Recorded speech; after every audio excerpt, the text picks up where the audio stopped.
teman-teman semua, kembali lagi di YouTube channel Transgender Equalities. Kali ini gue dan temen gue mau membahas tentang gender dysphoria.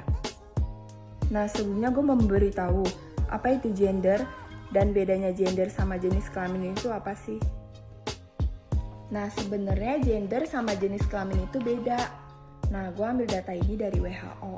Definisi seks atau jenis kelamin.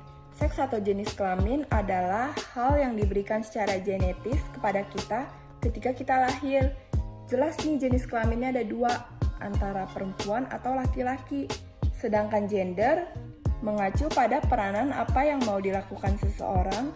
Jadi gender itu bergantungan sama peran sosial, nilai, dan norma, dan bagaimana si orang itu bertingkah laku sehari-harinya.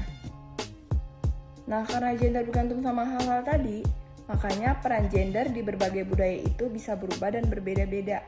Jadi ekspresi gender itu bisa berbeda-beda. Contoh, di Jawa, kepala keluarga cowok, yaitu dikasih ke gender cowok. Sedangkan di Padang, peran tersebut diberikan ke perempuan.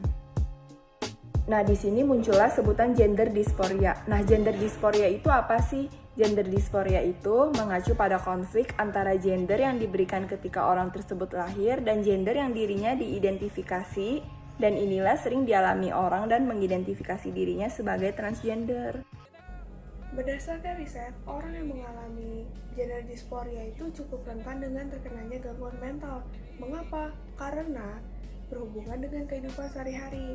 Nah, apa nih yang jadi penyebab gender dysphoria? Sebenarnya kalau kita ngomongin gangguan mental, sampai sekarang pun belum ditemukan alasan yang benar-benar tepat. Dan sampai sekarang juga sebenarnya masih banyak perdebatan mengenai penyebab persis dari gender dysphoria. Di Indonesia memang tidak ada larangan untuk mengganti jenis kelamin, tetapi perlu ada beberapa hal yang dipertimbangkan. Yang pertama itu masyarakat, dan masyarakat itu rata-rata juga memiliki stereotip tersendiri.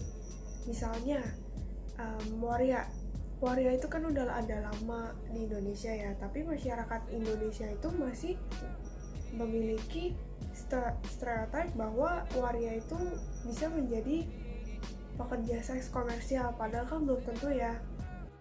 Yang kedua, keluarga. Ada kemungkinan bahwa setelah keluarganya tahu, keluarganya malah menolak dan mengucilkan si anak tersebut. Gimana nih kalau misalnya di sekeliling kita terdapat orang yang mengalami gender dysphoria? Sebenarnya untuk menyelesaikan masalah ini secara langsung dan juga cepat cukup sulit. Hal yang dapat kita lakukan hanyalah dengerin aja curhatnya, jangan menambah konflik di dirinya dia, jangan menghakimi dia. Karena yang tadi gue bilang, orang yang mengalami gender dysphoria itu cukup rentan dengan terkenanya gangguan depresi dan juga gangguan mental. Kesimpulannya, penting untuk diketahui bahwa tidak semua transgender itu merasakan gender dysphoria. Beberapa dari mereka mungkin tidak merasa terbebani dengan gendernya sekarang karena berbeda dengan jenis kelamin biologisnya. Nah, sekian penjelasan dari gue dan teman gue. Terima kasih telah menonton video ini. Jangan lupa follow Instagram @transgenderequalities, like, comment, dan subscribe ya. Dan jangan lupa pencet tombol notifikasi yang ada di sebelah kanan tombol subscribe. See you in the next video. Bye!